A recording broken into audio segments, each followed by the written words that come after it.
Yeah. Ta-da. There we go. Me too. Yeah. Okay.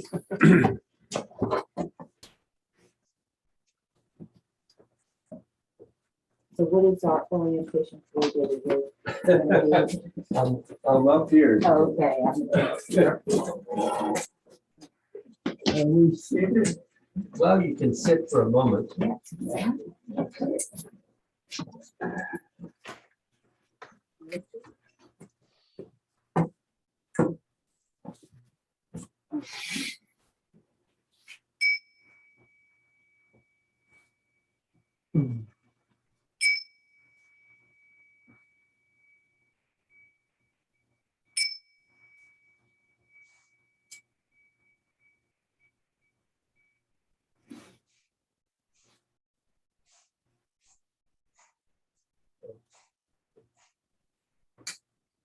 So we managed to get introduced, so we can pass on from that.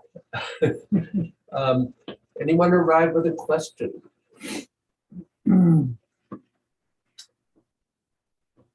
How's your practice? What's difficult? Transitions. Transitions. And in Which ones? 8 gates or in the form? Yes, to go to stroke. Uh-uh. Yes, you do. Yeah, You're we right. do. I'm sorry. Wrong form. Yeah, those, the last three. Yep. Okay. I just can't, every time I come to it, it's like, what do we do now? I shouldn't have to think about it. That's all right. I was working on this with someone else in another class, and they were stuck in the same place. Yeah. It's the Anything last three. No, it's the last three are the ones we repeated the least. So, you know, Yeah. I figure in a few weeks we'll be okay with these, like we are with the first Yeah, three. well, I don't know. It really is kind of repetition. It's just constant repetition. Yeah. Isn't it amazing?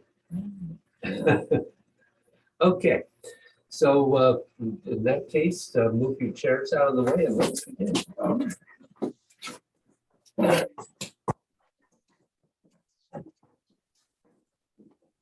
So, look, you're going to face me here. Okay. Just pick a spot.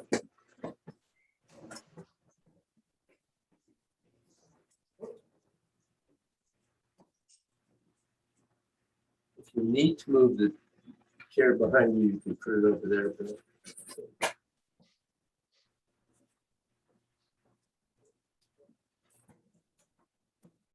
Give you a little more room. Okay. But you can move around wherever you need to be. So, Jeff, we're working with the second standing sequence.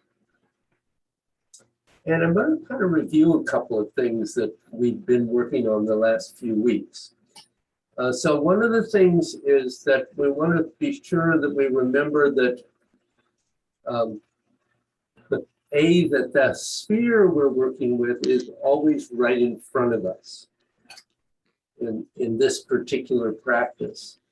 Unlike the basic dynamic sphere, where the sphere is fixed in place and we move around it, here it's always right in front of us.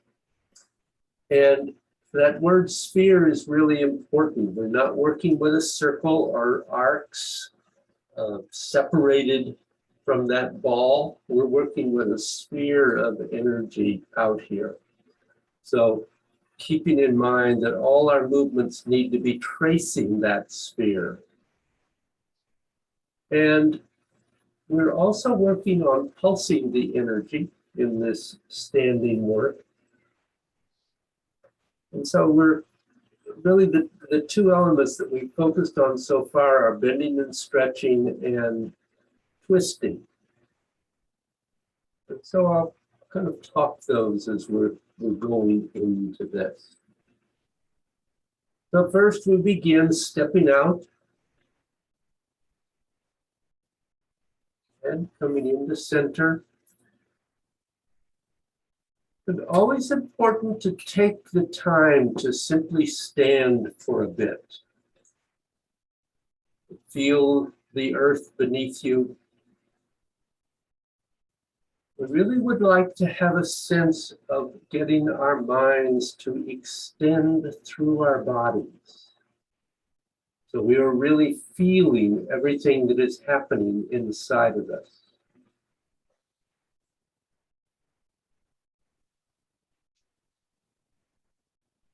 Aware of our breath, as much of the longevity breathing as you know or we have talked about, keeping that flowing.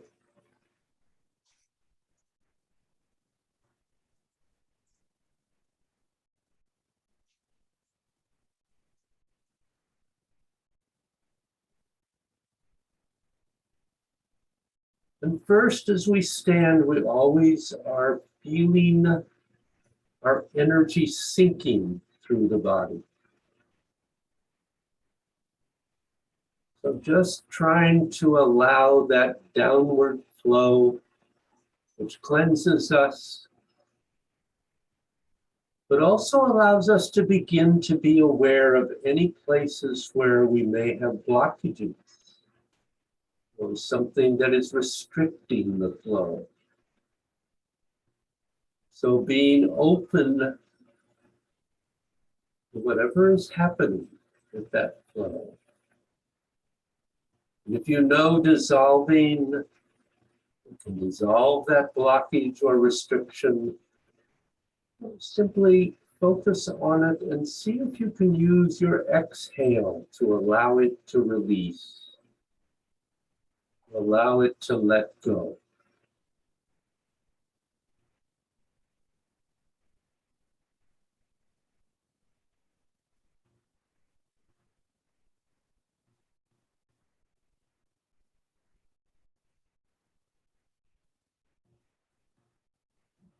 And then going into the 8 gates, we begin bending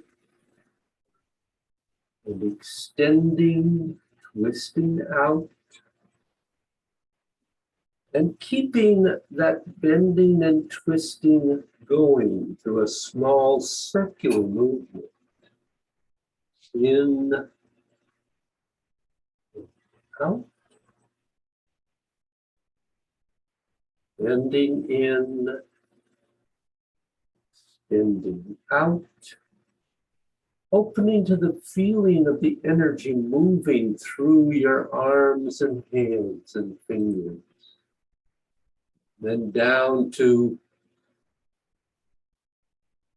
Kun, earth.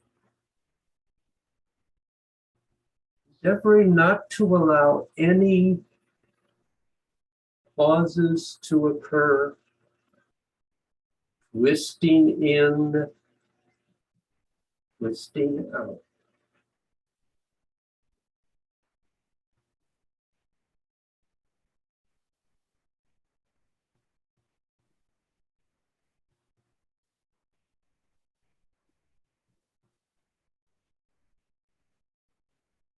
Then going to Kan, water.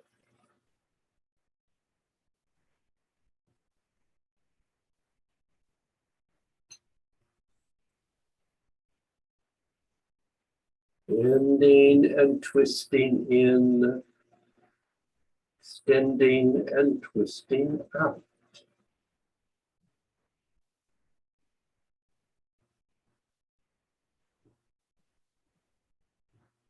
Then bending and twisting in, extending and twisting out to leave fire.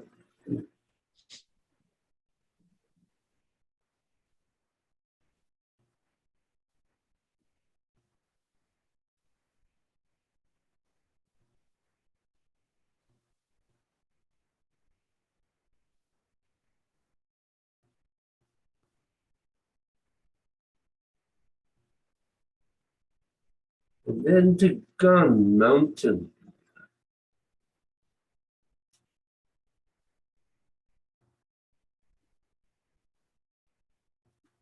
Feeling the movement of the elbows connecting to the scapula as they twist in and out.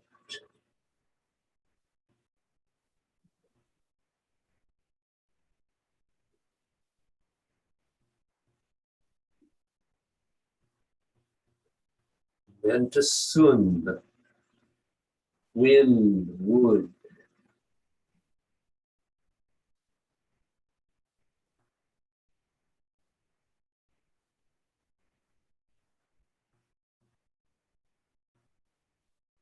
Really feeling the movement of the energy as it comes in and then out to the extremities. And in dewy lake cloud, twisting and bending in, extending and twisting out.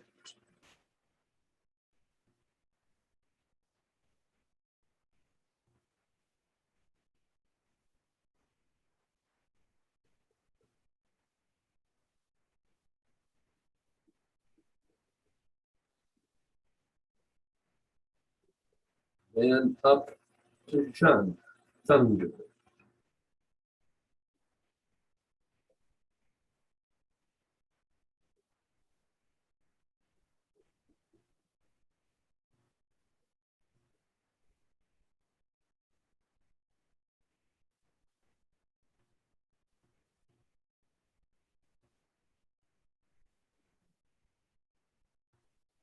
And closing round the sphere and down my lower dantian.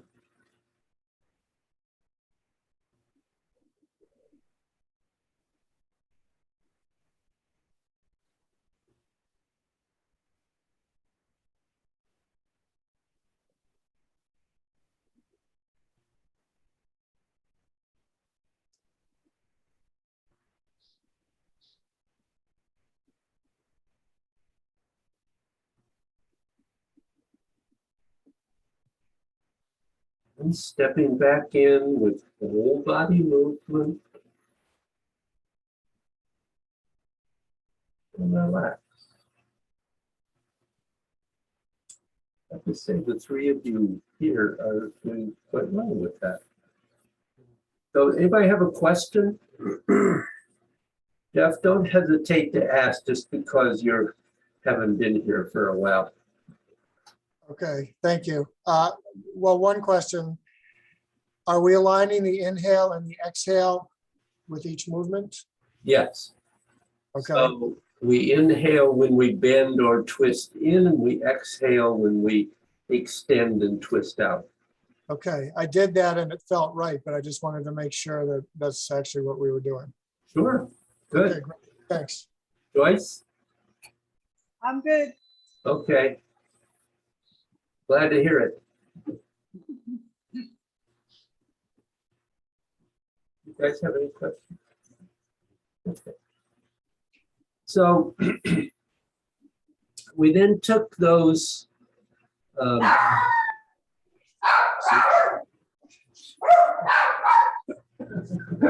it's a dog. A disaster in there. I was going to say, quit barking, Bill. Into the single arm practice. So being aware of the fact that we are still working with a sphere and that we are bending and extending or stretching each of our arms and also other parts of the body, but we'll stick with the arms for now. And that they are each doing the opposite of the other. And so in beginning to work on that, it's important to simply focus on one arm at a time. That doesn't mean that both arms shouldn't move, but trying to jump into feeling those things in both arms simultaneously, since they're doing opposite things, is more than a little difficult. So simply focusing on one at a time. So you guys may want to move so that you can go lengthwise in the room, that's fine, or across, whatever you want to do. And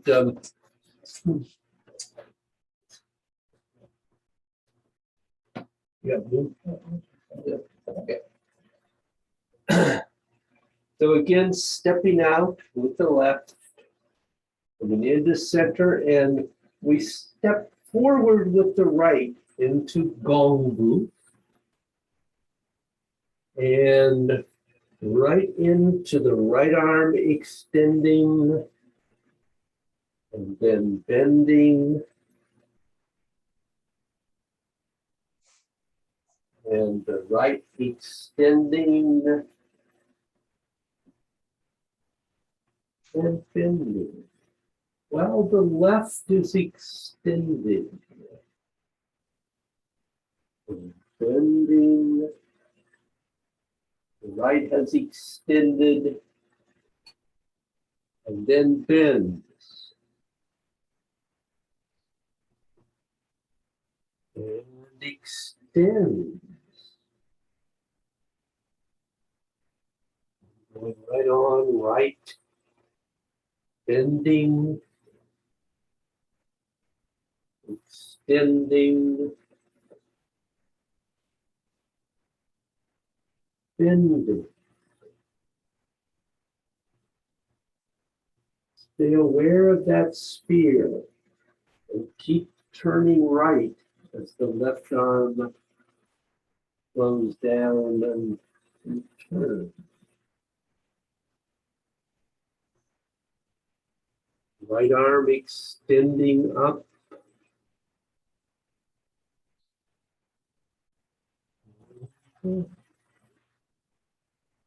It doesn't turn yet. Yeah, keep going.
Or turn, whatever.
Okay.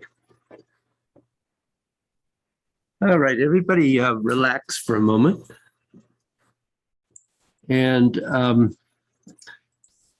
Jeff, I would recommend going back and working on the 8-count walk some, Okay, because it's still the basis, of course, for everything we're doing in both the single arm and the double arm.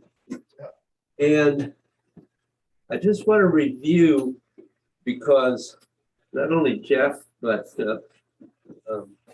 some others of our group are still having trouble with that left arm movement in this. So let me just do it once. So being aware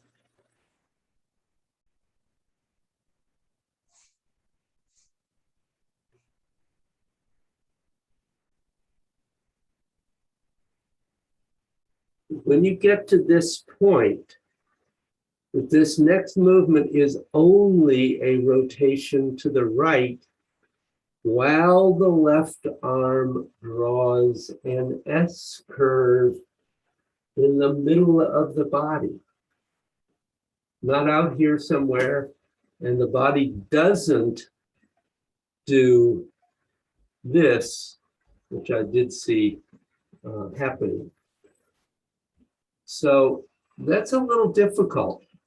And I thought, one thing I hadn't done is I wanted to point out that in our Yang long form,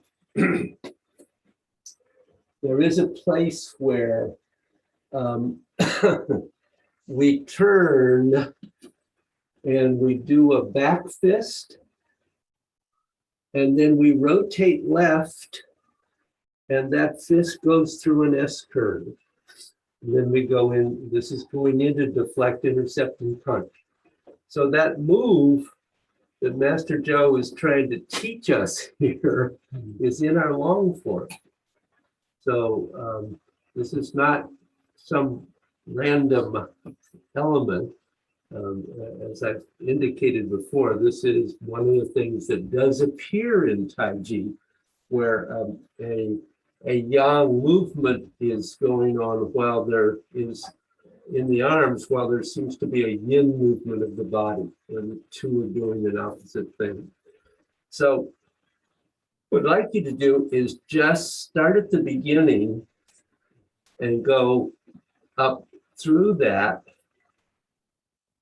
S curve with the left arm as you start with the right leg, and then do it again.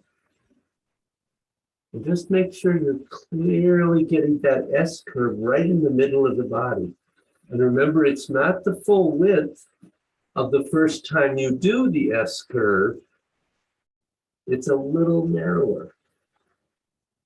So that too helps, because if you think about it, if you're have gone to here and you're trying to do the full S curve, it's going to be hard to get that whole movement in.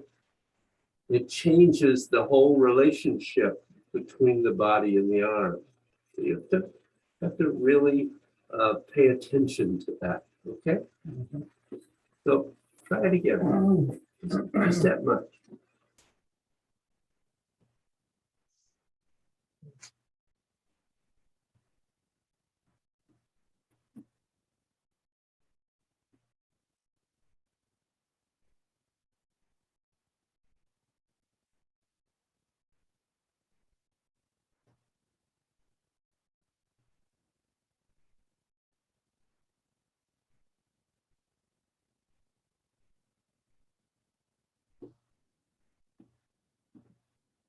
Almost. Right. Stop here and do that again? Yeah. Okay, so we're back to the. So if the thing that will help you is when you get to that point where you're going to do that S curve, if you let that arm or your hand cross the center line of the body a little bit, because if you remember, the ball is right in the middle and it stays there. Doesn't matter where you turn, it stays there. And then it makes it easier to get that S curve in without ending up off to the side somewhere. But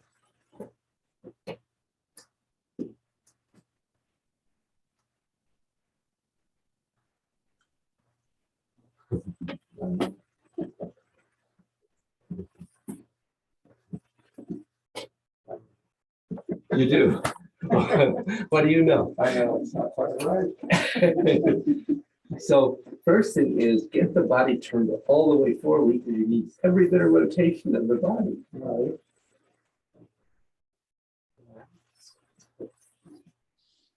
Yeah. So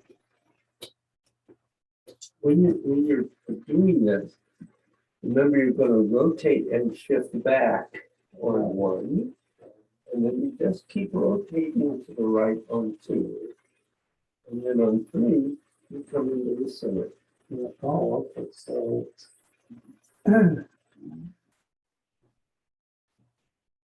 Let's see, your hand really just went straight down. I want Right. to see the S curve. Oh, there's this one. Uh-huh. Yeah, okay. So, but it's, yeah, that'd be,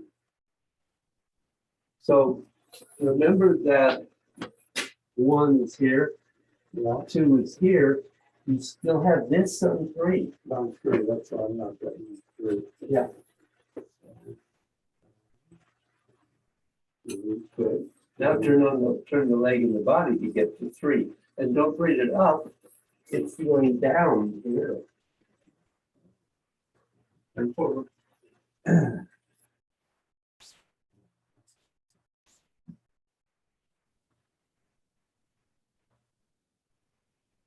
Don't turn right, turn left, because you want to turn your legs over three.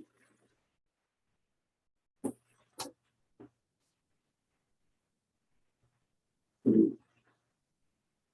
And then you're ready to.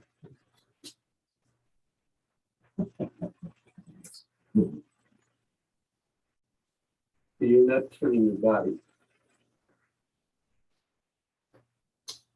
Uh-oh. Yeah.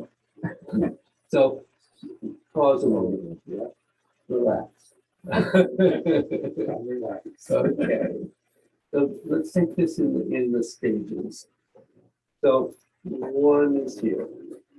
Now, make sure that you haven't turned too much so you can keep rotating. You go to two. And then to three.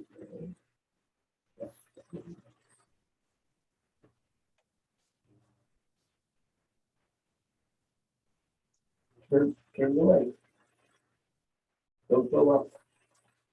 Three is at the bottom. See, you're. Yeah, I know. That's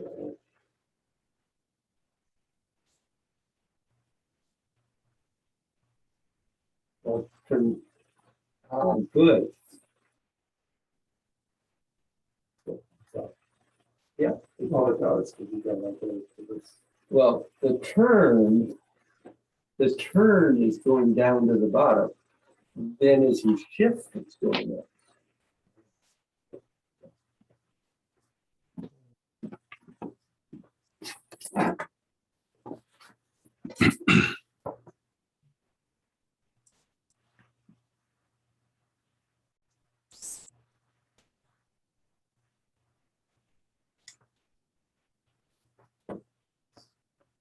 Do you have a question on this, Jeff? Yeah, well, my question is this, as you say, I'm gonna need to practice this. But I think in order to do that, I'm gonna need to go back on this video and maybe watch you go through it for a few steps and then follow that and have that come back to me as I follow that and redo it. I think that's probably the best way for me to practice it. Yeah, okay. So if you wouldn't mind doing that, then that would be helpful. Alrighty.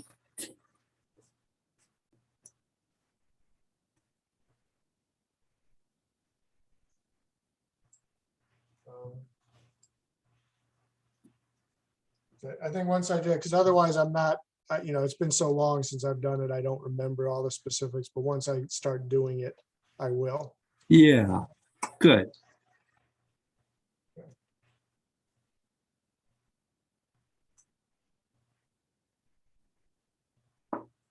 Okay, Joyce. So relax your shoulder when you're doing the S curve, so your arm doesn't get locked up.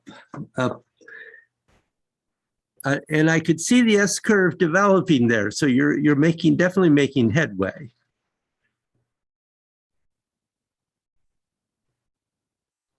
David, I had like the thought that when that arm is coming back, that you're going towards the back of the ball sphere. Well, actually, you're going through the sphere, the middle of the sphere. Through the middle. What? I said, right. Yeah. Mhm.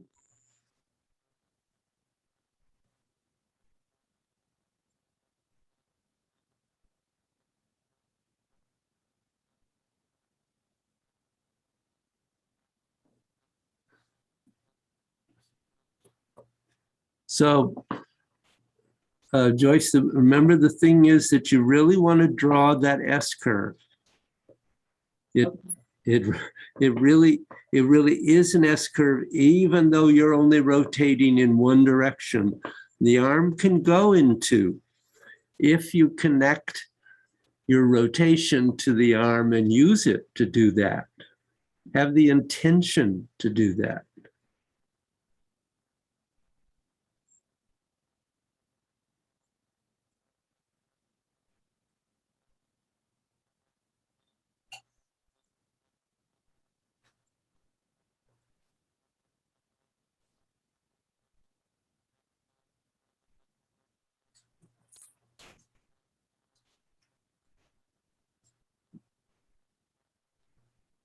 That was definitely better. Could you feel that? Yes, I did. I could see, yes, I absolutely did. Okay. So really, thing I was just saying to Dave that, let me put myself up here so I can.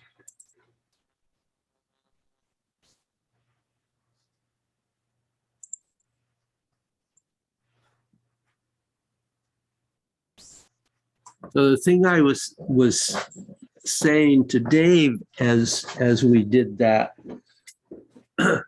was to remember that when we're talking about that S curve in the center, that it is going 1/4 of the way, and then it gets to 3/4 of the way, and it's the turn back that completes the downward curve to the bottom of the S curve.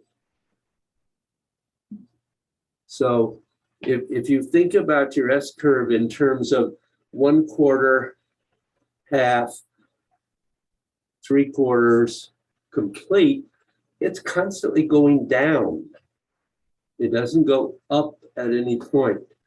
And Joyce, specifically for you, don't keep the arm up high when you make that first turn, because when you do that, it locks up the shoulder and you end up in an awkward position. So if you really find the downward flow all the way through that movement, it will help it to move in a more flowing way.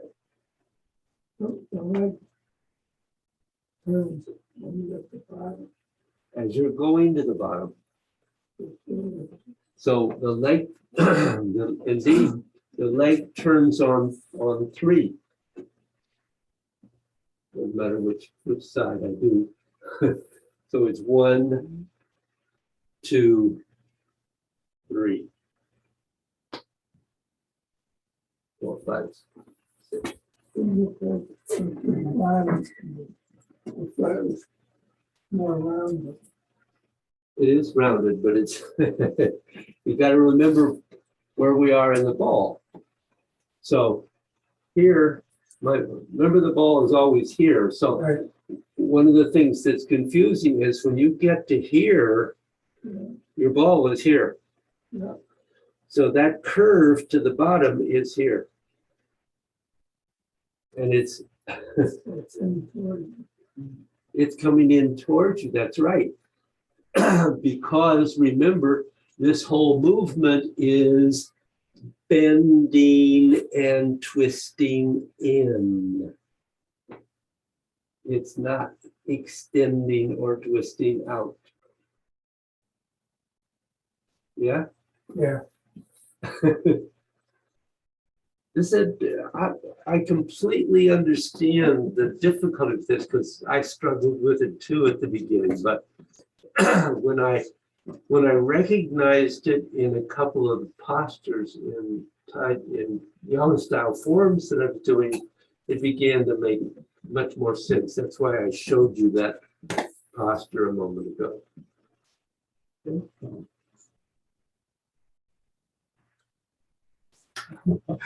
Other questions in here?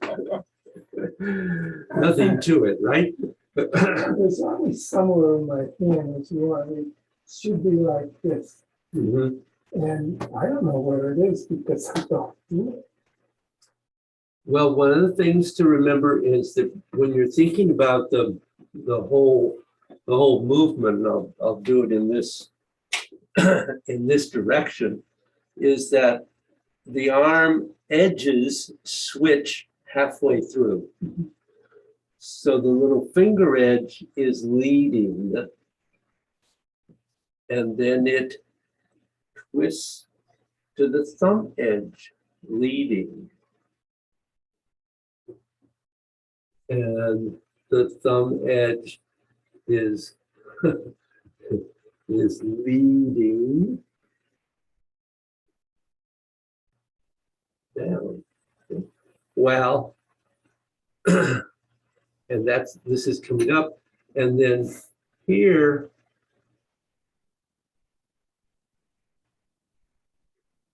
when you come back, you've gone back to the little finger edge. That's where the change happens in between. And that comes with the turn of the body into that, but don't turn the foot down, the turn of the body into that movement. Do you get that? I think it's in this somewhere. Other questions? All right, so just for a moment, try it again for a couple of repetitions and just try to let it flow and not dwell too much on what you're doing right and wrong. See if you can just let it flow for a minute.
Okay, relax a moment.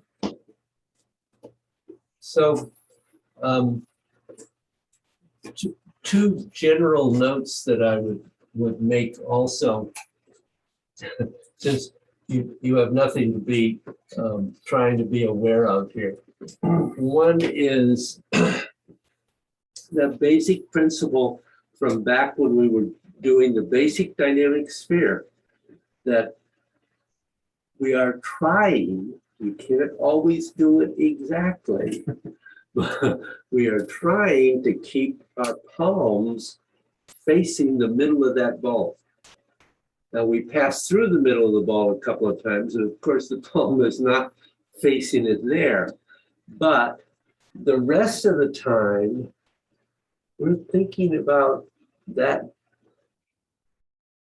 palm facing the center of the ball if it can, to whatever extent it can. And so when you complete any of these movements here, this hand that's gone out to the side should not be here. One way to do this is to connect to the earth here, but the other way is to connect back to the ball. So keeping that in mind, that basically we're always trying to hold that ball between our palms. Sometimes it's really hard to get that, but it doesn't mean I've been doing this for a long time. So maybe you can only go to here with that arm. That's okay. You know, your intention is there, and that will work. But if you get to here and your hand is somewhere else, not with any intention of facing to the center, then it doesn't happen. The other thing is, just as we want the arm to be continuously rotating, this is continuously rotating. It doesn't stop. You do not have whole body movement. You will not move the energy as fully as you can through this if your body gets stuck. So those are important elements in this too. Any question about that? Practice, practice, practice. Okay, so let's go to the form. So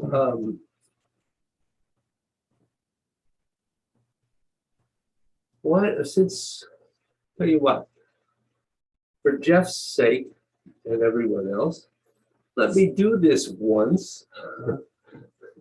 And he will have it on there, but also you can look for what are those elements that you're having difficulty with. What is happening there?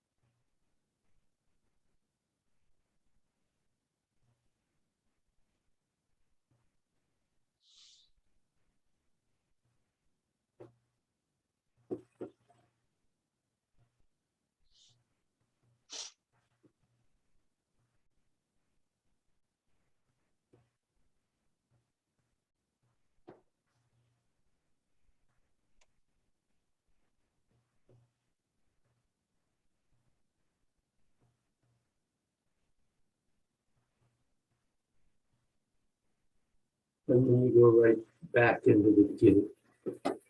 Okay. So Dave was the one who posed the questions. So let's start with what he was interested in, which is how do I get from press forward into push downward. So kind of interesting, we have obviously two postures where we're stepping in with the rear foot. And notice I said in. In is this way. Forward is this way. So what's interesting is that here with cow, bump, shoulder stroke, we're stepping forward and into our opponent and into the completion of the posture. So it's a very short movement, but it is an advancing posture. You're going into that person to give them a bump with the body, whatever part of the body you're attacking them with. So from press, as you shift forward, rotate a little bit right and step, the hands have separated and they've moved. By that time, they have moved so that the right hand is protecting the chest, in the middle of the chest. The left hand is protecting the groin, in the middle of the groin. And then you keep rotating right to step the left foot forward, empty step, and it's on an angle. The 2 feet are more or less parallel, pointing in the same direction. And then you keep rotating right and shift forward as the 2 arms rotate and expand out into this completion of the posture. You can't see a thing with me turned that way, can you? So let me do it then. Let me turn the other way. I could mirror it, but let's not confuse things too much. So you're stepping in, stepping forward, rotating, shifting forward. Boom.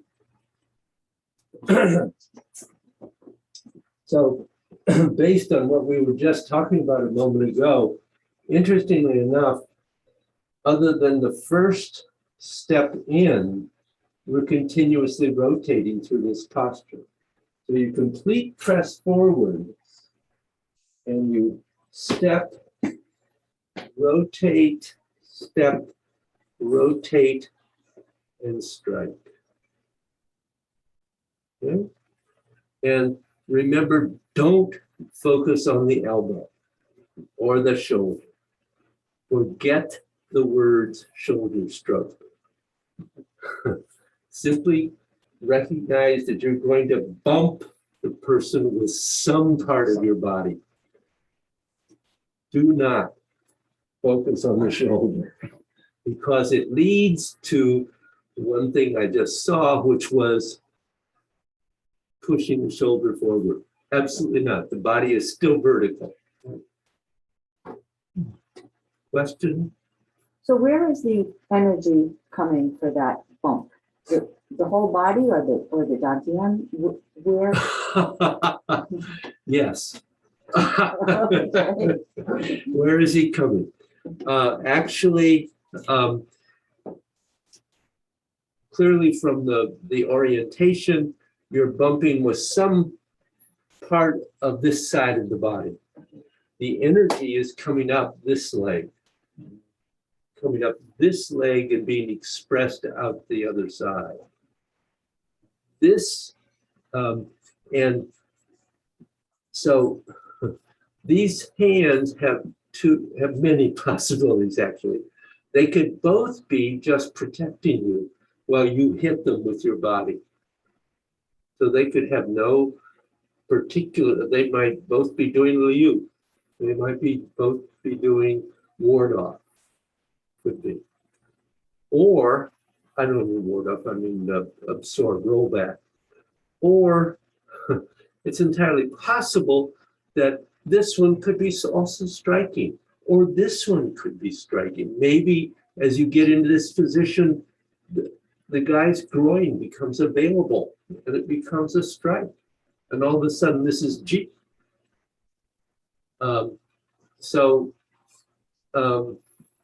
You're simply filling this with energy and initially thinking of this as protection and absorbing their energy and striking with the body.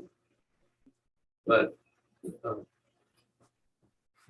possibilities are numerous, to say the least. Okay, questions? No? Do it again.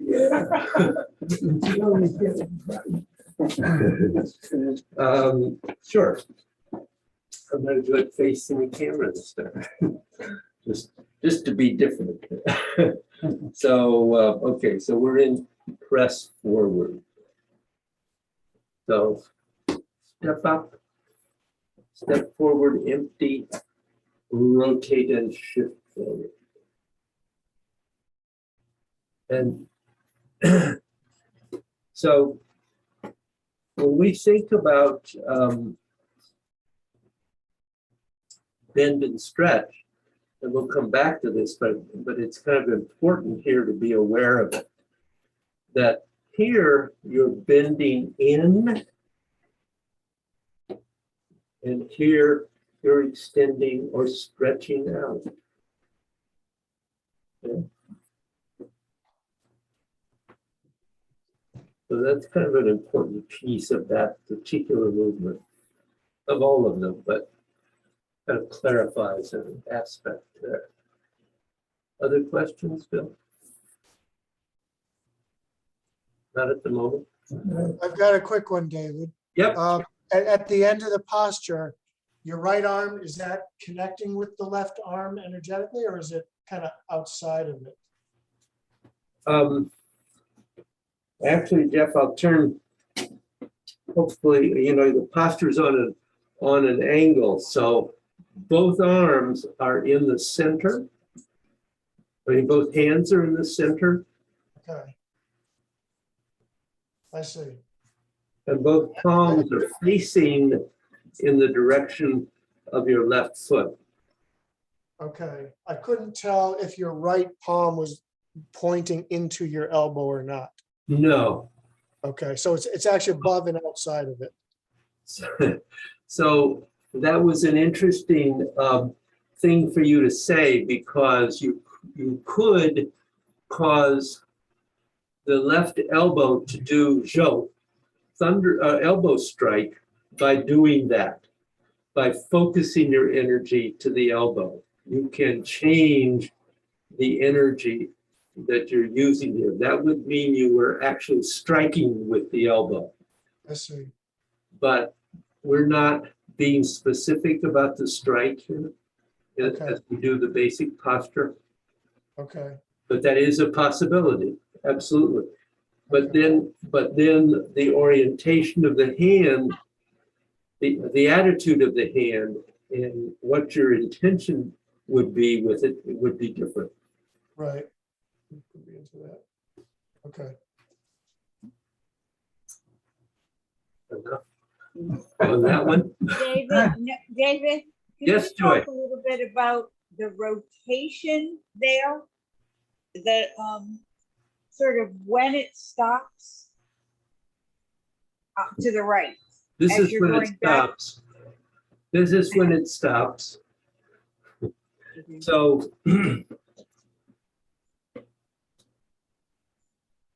it begins when you arrive at 100% on the left foot, from when you've gone forward into that left foot where you were doing press forward. And from here on, you are rotating, rotating, rotating. Did that answer your question, Joyce? So you continue that rotation to the right with the shoulders straight. Absolutely. Yes, thank you. You're welcome. And just occurs if you Part of it. So you were, it was here in press forward. Yep. Okay. So when you shift, it goes here, it begins to turn, it continues to turn, and it completes. So actually, like the body, it is rotating, rotating, and rotating. Okay? And so even though we break this down into these stages, your intention is that everything is turning, turning, turning together.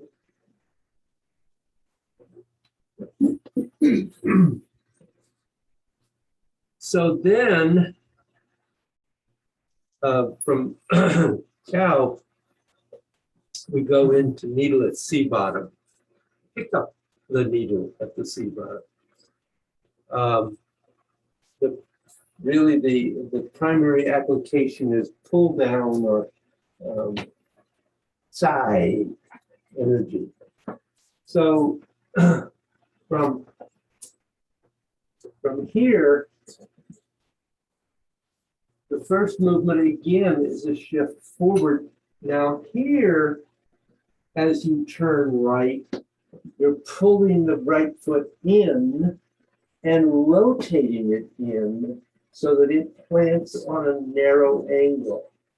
You do not want to shift forward and simply bring it in without rotating it in because it will be on the wrong angle.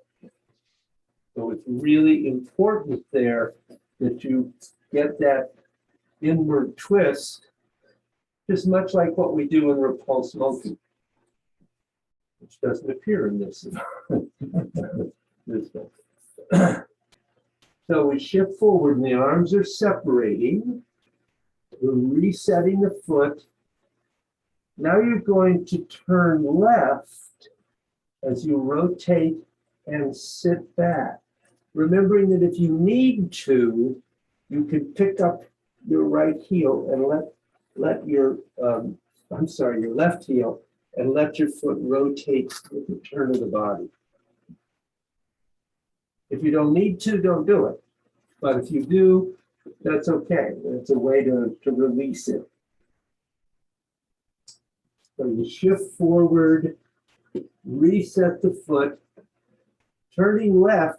This movement is actually an arc.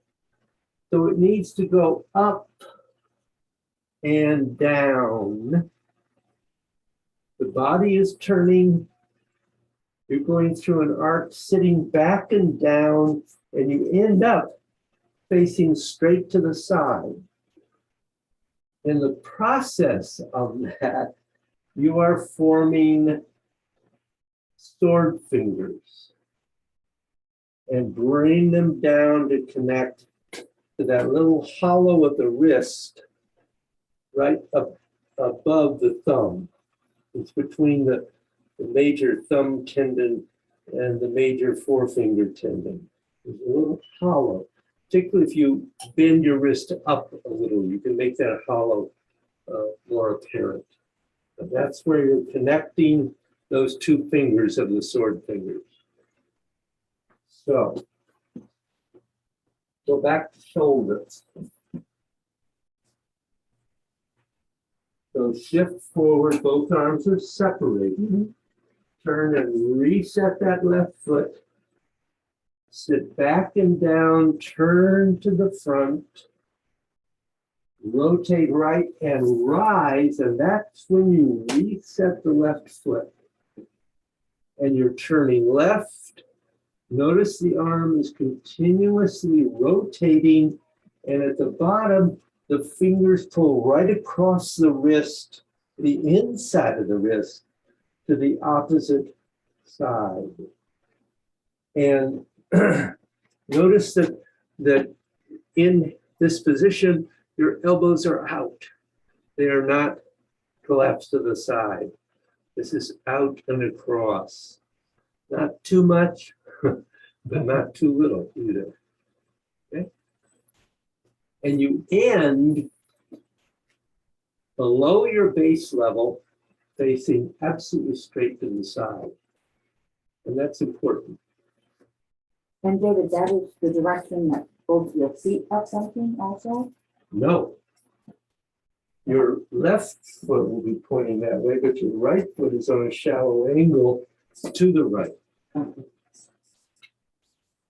So when you do that first movement, when you shift and reset this, notice that I was twisting the foot in as I moved it in. And you're using the leftward rotation of the body to do that.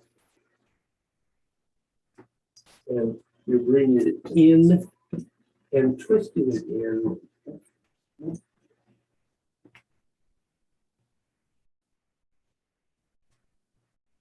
I said left rotation, it's a right rotation. I beg your pardon. That feels a lot better. I'll Thank bet it you.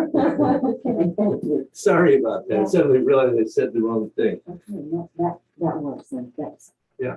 Okay, good. And then having arrived there, back to this point, you're going to ride, you're now 100% on the back foot. This movement is entirely on the back foot. There is no weight on the forward leg. It's used to kick if you need to. And to stabilize you if you have actually gotten the hand lock on this person and you can draw them down to the ground. It's this. Yes, sir. You got it. Nothing to it. Nope. This is a tricky posture. Anybody have a question at this point? Did that answer your questions there?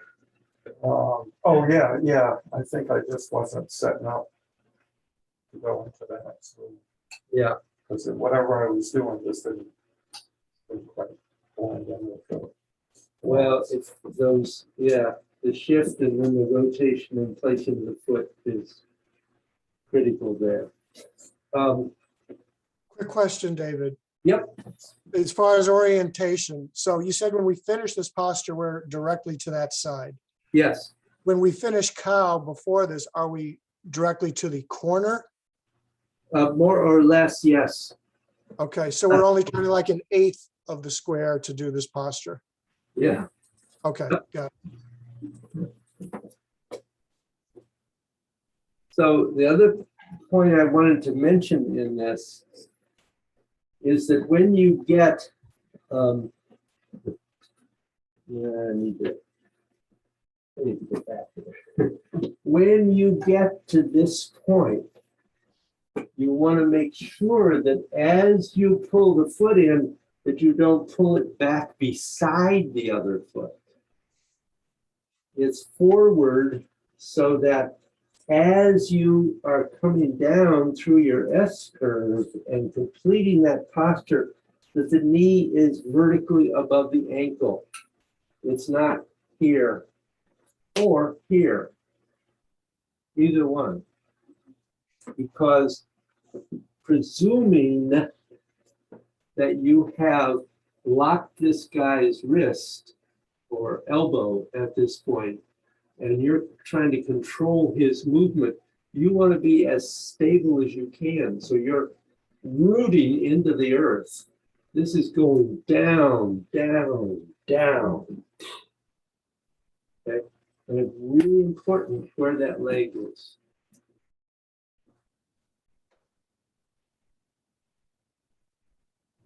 Yeah? Mhm. So try it. From press, Yeah, try it from press forward, do both of them. And then you're gonna do the last transition that David asked. I will. Because that's the one I have a question. I will. Okay. I promise.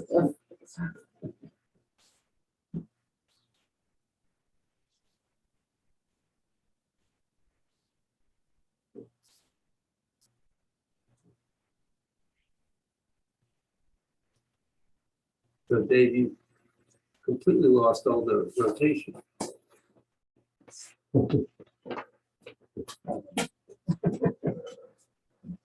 So you shift forward, and first thing is the arms separate. Left goes down, right goes up. And then you start rotating. Place the foot to shift back onto it. Place the second foot to rotate into the front.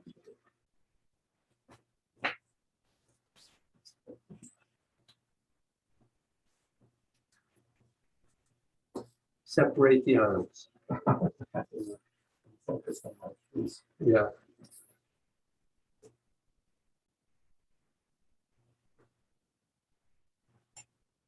Better. You have to proportion the rotation all the way through. Yeah, I didn't have much at the end. Yep, good. Somehow I lost my foot spacing. When I get through. Is that the foot spacing for you? Well, your left foot should be turned to the corner. What one? That one. Oh, that's it.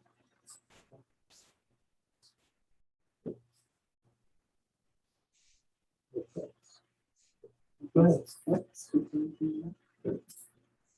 This is where somehow I don't know what to do with this one. Okay, so I brought you're my- rushing it there. Yeah, so So from here, mm, you're shifting forward. You're resetting the foot. And notice that I'm not going up and down like that. I'm simply making a little arc to make that connection. and you didn't move your left foot, so No, you don't necessarily have to. okay. If you need to, you can. Okay, but it's not a requirement there. Because the movement here,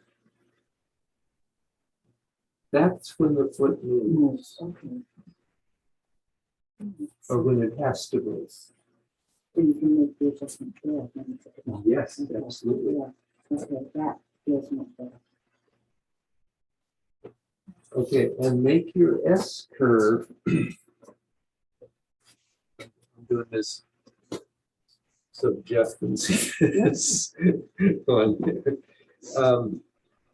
When you've gotten it here, when you get up here, make this sink. Okay,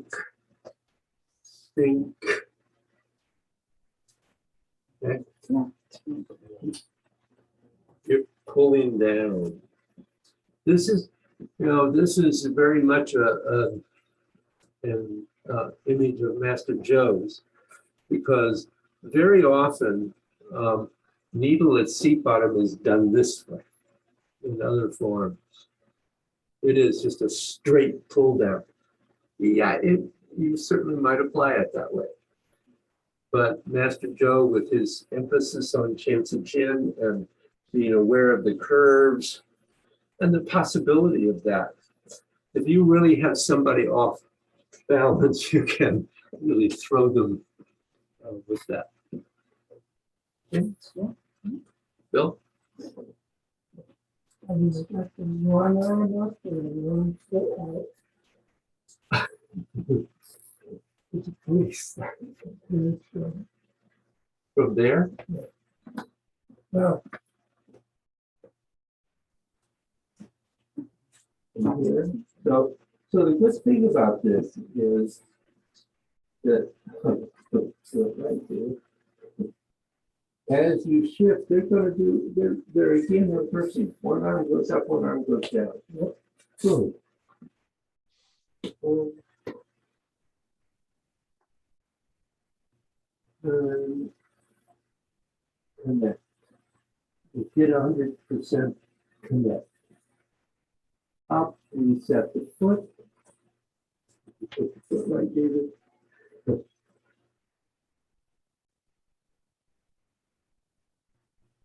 And this is an interesting movement in that one of our basic principles is to try to always keep the elbow going towards the ground.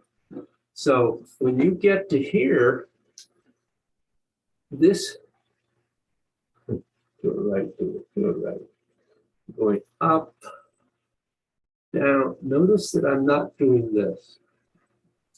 My elbow is pointing down and down. And so, so don't let it, as you go through that, don't let this happen. Because A, that lifts your shoulder. And it may be if you relax your shoulder, your elbow will drop. But you want the elbow to stay. Okay?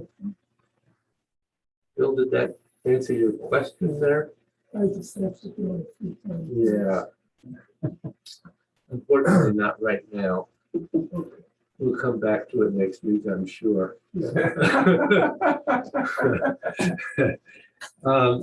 So the next one that we had worked on was elbow strike, shoulder. And when you've arrived at this point, this is a very counterintuitive move in that you're going to turn to the right as you rise. So you're rising and turning at the same time and sending the left foot out to the corner. So from here, you're going to turn right and set the left foot. Notice that I am not doing this. I am not lifting the foot out and then dropping down to place it. I am simply going from below base level to base level. And then it's just to shift forward. And just as you come to your dynamic limit, the Lagong point of the right palm touches the left fist. The elbow is going along with your left foot. Yes. Yes, it is. So when you're down here at the end of this, remember you're below your base level. So you're going to come up and turn. And that turn positions the arms. Your elbow is ready to go out. Your palm is ready to connect. And the shift of your weight brings them together. Was there any rotation on that last shift forward? No, Okay, no, there is not in that one. okay. Could you just do that once facing the other way? Because I didn't see what, when you did set the foot out, what your hands were doing exactly. Sure. So when we end here, when I go up or you go up, you're going to turn to place the foot. And that the fist should come roughly into the center. It should not cross the center line. And the palm positions so that you can connect them as you shift. Okay. Yeah, Good, thanks. sure. It's just straightforward. Well, it's in the direction of your left foot.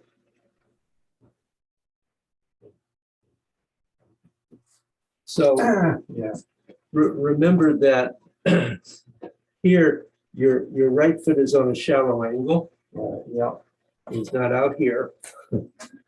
So it is not an issue in terms of where you're placing the foot, except that it is an issue in that you don't want to put it forward. If you notice that where it's going is right on out on that angle. So it's not going forward on an angle. It's going right on out to that corner, So not to the side, to the corner. Forward to the corner. Yeah. all right, okay. Yeah. So when you're at base level, you're coming up and turning right. at the same- Together, simultaneously. Together, okay. That's not as easy as it sounds. No, and you have to be 100%. No, so- So, right, when you get to this point, you can't be cheating and have your weight forward. okay, You have to be, this has to be empty so- so that you just, all you're doing, the body moves, the foot goes. This is also a kick. yeah. Questions there? Yep. Don't overdo the turn. That's right. And you have to remember to bring your fist up. at the Yes. same time, so- Yes, and you have to bring the hands up. Right. Oh, that's involved. Oh, yeah, exactly. There's probably breathing in there too. Among other things. So, questions? Wow, this is good. I'm worn out. Okay, I've That's a- worn out two members of this group. How are you guys doing, Joyce and Jeff? Doing well. Pretty well, good. So, Thank you. Thank you, David. Oh, Good. good class. A lot to think about. Yep. Always, I know. Thank you, David. Thank you, Joyce, David. you're very welcome.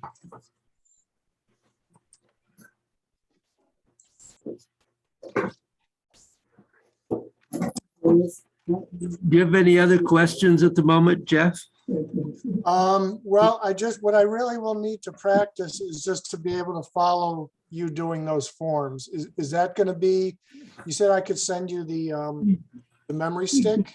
Yep. Could put some, will you have those flows that you can put on there?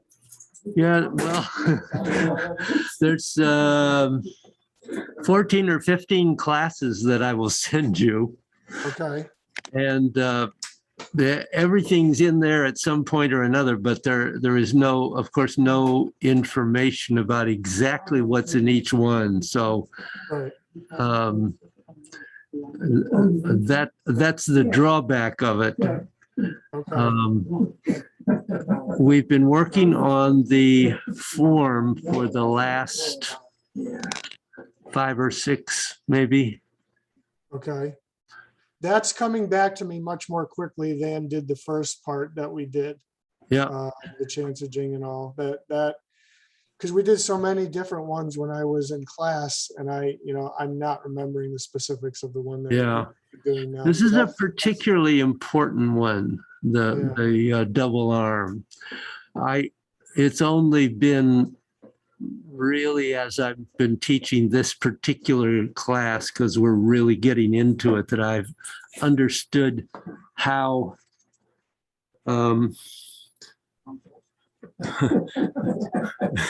what was that? Complex. Oh, complex. Yes, Hi, Jeff. Nice meeting you. You too. In 2 weeks, and we'll all have it down in 2 weeks. yeah, right. I will hope so. See you in 2 weeks. Have a, take care. Bye. Bye. Um,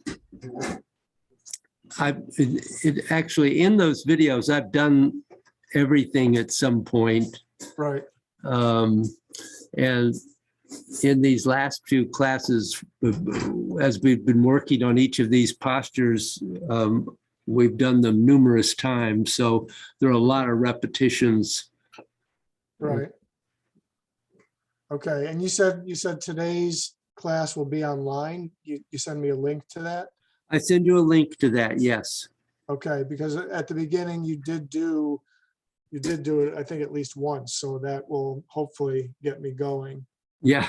Because that's what I have to work on as much as anything. This part was coming back to me pretty quickly, actually, which is good. But that So is not. I would say starting 5 or 6 classes back, Right, we began to focus again for the Yeah. second time on this single arm Shenzhen practice. okay, So it appears also earlier when we first just introduced the movement. right, Now we're trying to refine it and start bringing some of the basic principles into it. right, And so there are numerous parts of classes where we've dealt with that. right, So you'll have a lot of reference okay, in there. okay. So it'll be more piecing it together than Yeah, actual, I'm sorry, I can't say go to number 5. And right, I think early, but I'm sorry, I haven't looked at them for a long time, so I don't really know. But I think somewhere in the early classes, I did go through everything, yeah, demonstrate everything at some point, okay, just so people knew where they were going. right. Because that was always what helped me, like in my earlier years, especially of Tai Chi, was I would get your flowing videos, your DVDs, Yeah. and I would just, in my living room, I would just do them over and over, and then it was all, that's how Yep. I got it, and then I would refine it in class. That's how I always used to do it. So Yeah. that's the method I'm going to need to do with this to get kind of back on par with where everyone else in the class is. Well, clearly everyone else in the class is not there. Yeah, but I mean, they've been at least trying for the last couple of months as far Yeah. as learning it, and today's my first day, so That counterintuitive left arm movement. yeah. Um, I do remember that, and I do remember it being a little annoying, but I know I got it down. It's just a matter of it's both arm movements for me right now. I just don't have any memory of what Yeah. both should be doing in this specific one, because we've done so many different ones. So the other piece that's really important, as I mentioned to you a little earlier, is to make sure you have the 8 count walk, yes, yeah, because that's the basis of the single and double arm movements. That's what they're doing. right, Now, the double arm does have some changes, that refinements that Dr. J did about a year ago. So there are a couple of changes in the double arm, which are actually improvements. right, okay, But I'm not going to be going there for a while. Although okay, that's we've good. done the double arm just in learning the basic movements, so it's in the videos Right. somewhere. I think when I was trying to stumble through it all today, I was combining both double arm and single arm practices together, and that was really messing me up. They're totally different. Yeah, I now recognize how completely separate they are. okay, The double arm is really focused on beginning to feel and project the 8 energies through those movements. okay, Whereas the single arm is really much more involved with teaching the the combination of basic principles that are contained in all our movements. Right. So So it's a little more focused on swirling and extending the energy, the single arm? Is that, no,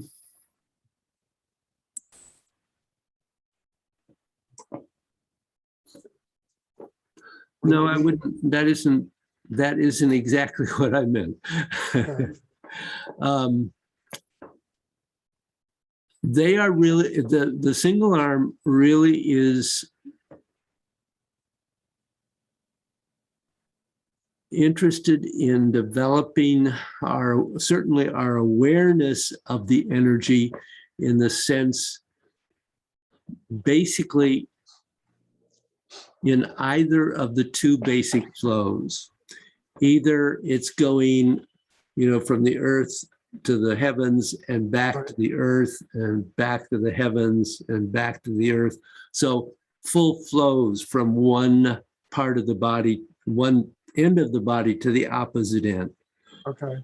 Or you're going from the center, the lower dantian, out to the periphery and back into the center and out to the periphery and back into the, so you eventually you need to have both of those energy flows clear in those movements.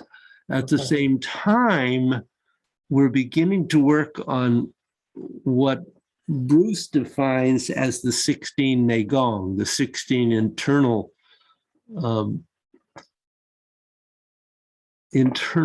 energy components of energy movement. Okay. So breathing is the first one, bending and stretching, twisting, lengthening, all very basic ones. Right. How far we'll go with that at this point, I don't really know, but we certainly will try to work through at least those. Right. Okay. So did that clarify that a little bit for you? Yeah, that's helpful. Yes. Yeah, that's helpful. Good. Okay. I've already got the thing packaged up and addressed and everything. I just got to get to a post office and drop it off. So maybe I'll get it back by our next class, but I will, I'll look at today's video when you send the link to it and practice everything I can from that. Watch your flows on this video and all, and go from there. Okay.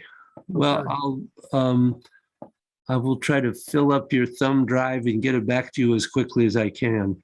Yeah, I'm gonna try and get to the post office tomorrow and send it out. So okay, great. Thank you. Appreciate it. It's a pleasure having you here. I love being able to see you. Yeah, likewise. Very enjoyable. And I've got the space now, and that's good. I just have to remember to put the dogs outside. That's all. I thought they would be quiet, but they decided not to be. So you have more than one dog? We have two. Yeah, they're both rescues. They're small. One is a Jack Russell. The other is a miniature pincher. She was a stray that we found, and the Jack Russell was a rescue from he's old now too. He's like 13. So I wasn't sure how they would deal with it. When I started, they were kind of laying back there quietly, but something stirred them in, so I just put them outside. All those strange voices. Yeah, I'm not sure what it was, but all right. Well, thank you. I'll send that off tomorrow. And okay. When do you send out the link later today or tomorrow? Later today. Okay, great. I'll look for it. Thanks. All right. Okay, have a good one. Take care. I will leave, I'm still recording, so I normally might edit it out, but I'll leave our conversation on because I think maybe there's information there that would be helpful for you. Yeah, that's great. Thanks. Okay. Okay. Take care, buddy. Bye-bye. Bye.